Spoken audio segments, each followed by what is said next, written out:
No, man! What the hell? I had that for sure! Recount! I demand a recount!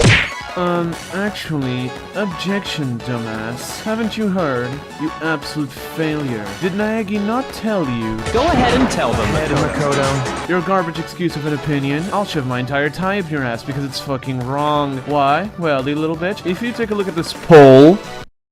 That was very cash money of you guys.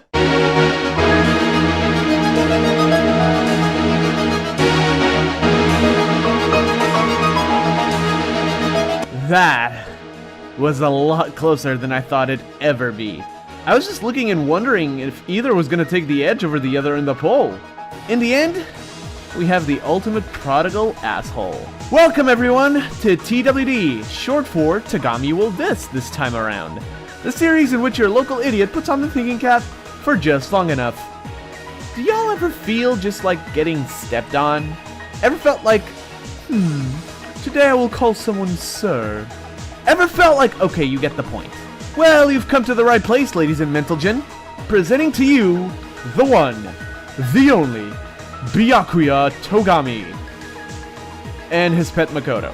Before we get started, and as usual, the poll for the next character will be in the description below. Thanks to everyone who made this one so fucking exciting. I was on the edge of my seat during the final hours. Also, spoilers for most of the series. These will be noted right before they happen so that people who haven't played past Danganronpa 1 have a chance to experience it blind.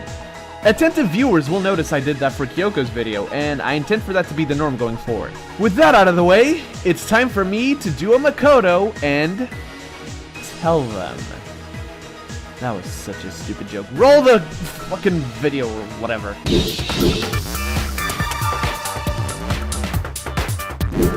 Well, what do we have here? A snotty little shit with a superiority complex bordering on God complex? Or maybe, just maybe, a different type of complex character. Byakuya always either invokes my wrath or my compassion. Never in between, and certainly never indifference. I don't know, I guess it's just a weird relationship I've kept since Danganronpa 1 with this damn narcissist. For gore, this was the praises section. Oops. Anyway, time to actually say something good. Starting with his introduction, it was insanely clear that this man would look at everyone, as we humans look at pretty much most of the animal kingdom. This insert's beneath me. And you know what? Everyone who thinks like that is a bottom in my book. So, my friends and I started calling him Power Bottom. In my headcanon, this man actually spends a considerable large amount of the Togami family's wealth on gacha games. Greetings, peasants, and welcome to another Genshin Impact summoning video. I, Byakuya Togami, will be your host today, as I waste a mere 0.0000001% of the Togami family's wealth to pull for Venti. You might believe it is overkill, but I require C6 immediately. I haven't forgiven the fact that I let him escape on the last banner. Oh, and to Donut Lover Aoi, Genshin is not cringe. It is pretty poggers, so go back to running laps or something. Totally necessary humor over, back to the objective analysis. I gotta say, I rarely get the wrong hunch about people from their introductions. I mean, they're meant to introduce the character after all. But goddamn, I gotta say that Byakuya blew my expectations all out of the fucking water. I like to talk about him in two different phases, pre and post Chapter 4's trial, since, while he's still the same character, he experiences a wild change in the transition between both phases. So I'll focus on talking about the good of both phases in this section and the bad in the next. Sound good? Awesome, I ain't giving you all a choice.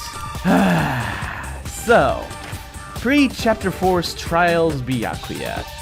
One thing I can say about him is that he fills the role bestowed upon him superbly well. What's that role, you ask?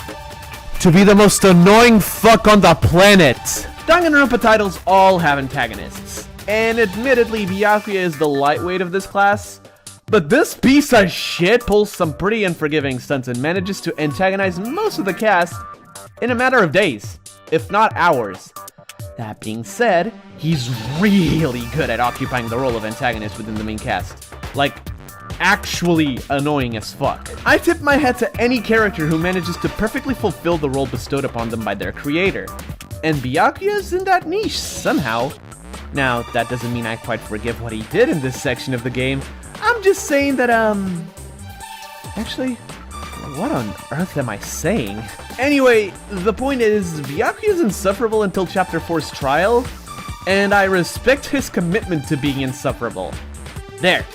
That's what I can say during this section of the game for the positives. Don't worry, the negatives will be very interesting.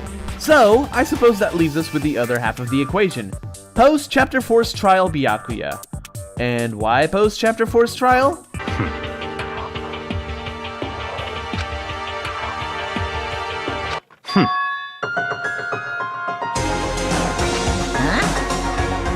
Naturally.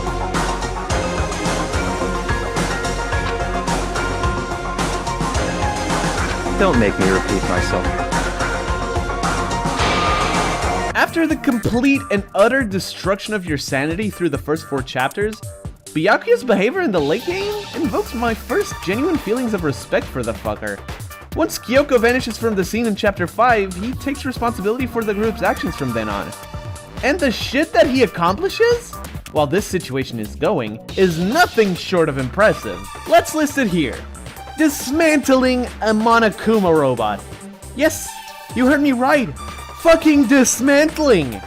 I know it was mostly because Junko was kind of busy trying to kill Makoto/Kyoko, but if it wasn't for Byakuya, they wouldn't have done that, that's for sure. Entered the data center on the 4th floor, discovering the secret of the killing game, the broadcast to the outside world.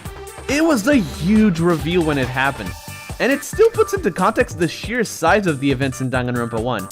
Again, wouldn't have been done without Byakuya going out of his way to take everyone there. Finally, discovered the body of Mukuro Ikusawa. Technically, it was Toko/Genocide Jack, but it was a collective effort to enter the headmaster's office that ended up starting that. So yeah, it wasn't exactly all bad for this naughty asshole. I have to admit that what he managed to accomplish in the late game is pretty significant. That doesn't mean his character was changed in that fateful moment. He's still a piece of shit often, although less of a direct one and more like I'm better than you, but you're not that bad either. Just like with Kyoko, his growth can be boiled down to his awakening from despair. Oh boy, we're abusing the fuck out of this moment for the survivors, aren't we? Although not half as potent as Kyoko's, the single line of Besides, the Togami family isn't dead, because I'm still alive. Just shows the weight on his shoulders and how he's ready to see it through, even if he requires help to do it. And, of course, all throughout the game, his help is pretty invaluable during the trials, as he's one of the few characters who, well, appear to possess brain cells. That's pretty much it, honestly. I really like Byakuya's character arc in Danganronpa 1, and his appearance in Danganronpa 2 also fits Kyoko's whole trust in Makoto thing. There's really nothing else I'd like to add, realistically. Which leads us to possibly the best incoming rant of the series so far.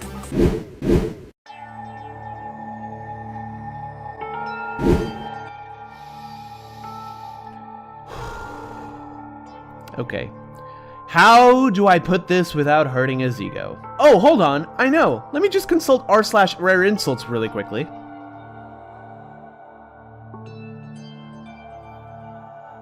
You know, not even this place is what I need for this absolute waste of living substance, tissue/matter, and or being. Post Chapter 4's trial Byakuya? That man's off the hook. I can even say that about him through most of the game, even if he is insufferable during its entirety. With varying degrees, of course. But there is one chapter in which his actions made me despise his ass more than any character. More even than Hifumi trying to hog alter ego to his greedy and chubby self. More even than Monokuma causing discord in the group by using Sakura's predicament. More even than Junko throwing her own twin sister under the fucking bus. What, you ask, could make a character so vile, so absolutely disgusting, that I would be this riled up about? Ladies and gentlemen, if you've played Danganronpa Trigger Happy Havoc, you know exactly what I'm about to say. And if you haven't, what on earth are you doing here? I introduce to you all Chapter 2, Boy's Life of Despair. It always seems to come back to this chapter or its consequences, huh? Or rather, it always seems to come back to the victim of this chapter, Chihiro Fujisaki. Now, the fact that my baby boy is my favorite character in the game probably added some bias, but I'd be disgusted by this anyway. That being said, what Byakuya did is unforgivable. It's bad enough that he was killed for trying to be a better person, but having some absolute subhuman garbage piece of shit with a god complex mess with the crime scene and hang, I'll repeat that real slow, hang Chihiro by the fucking arms only for shits and giggles? Oh, we're about to have a real fucking problem, ultimate shithead. What? Oh, the trial got more interesting like he wanted. Yes, that's true. But let me tell you something. Why on earth does that matter? In a logical sense, the reason that Byakuya provided is the most selfish thing I've seen in the series. And yes, surpassing anything that appeared in Danganronpa 2 and V3. It's insane. Note that I didn't say Danganronpa 1 for one reason, but we'll get to that one in a later TWD for sure. But nonetheless, what he did is fucking inexcusable. Yes, I am smarter than you, therefore I will use this as a chance to bait out Genocide Jack. I don't care for your ulterior motives, fucker. If Kyoko and Makoto didn't have the brains to see that it was clearly fishy, your ass, alongside with everyone but Mondo, would be fucking dead. No ifs, ands, or buts. But no buts! Yeah, I'm salty. This actively angered me when I first played Trigger Happy Havoc, and it still rustles my jimmies to this fucking day. Not gonna lie, it was so bad that I was cheering for Aoi when she slapped him in Chapter 4. Oh yeah, the grudge was still pretty recent by then. But, of course, Chapter 4's trial happens. I wouldn't say it's a complete deconstruction of his character, but I gotta say, there's no reason for everyone else to just forget what he did, and not just in Chapter 2. And yeah, I understand that working together and yada yada. In the end, I've come to cope with the mistakes of the ultimate gacha gamer. Not live with, not forgive. Cope! That is all I have to say. On to the conclusions.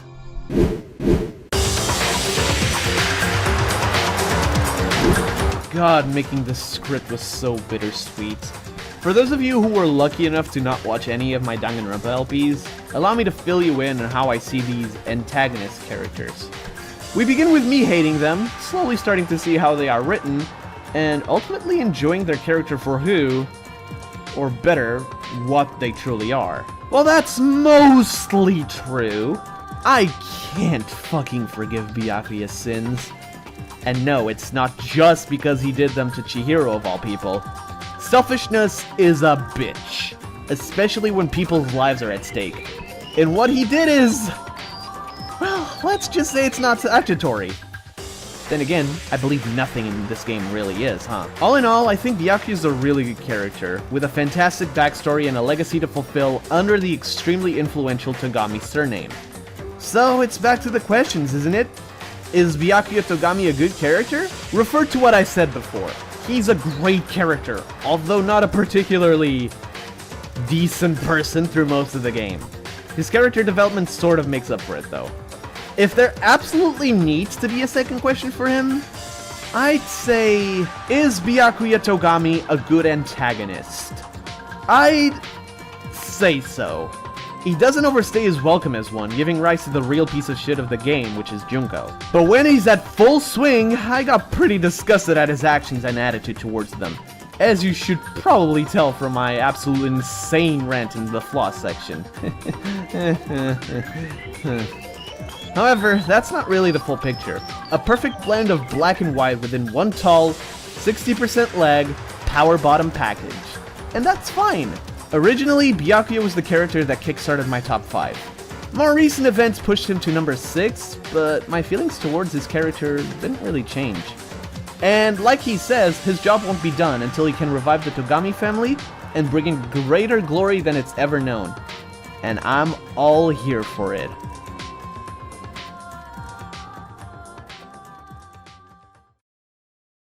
Thank you for watching this new installment of TWD, everyone.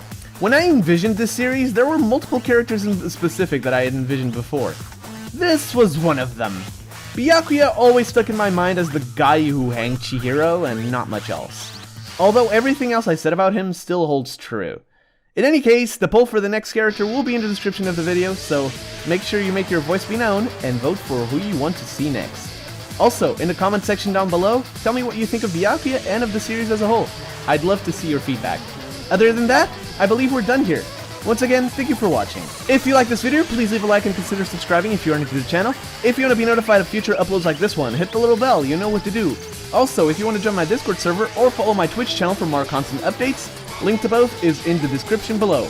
I believe that's all. Stay safe, and until next time, peace!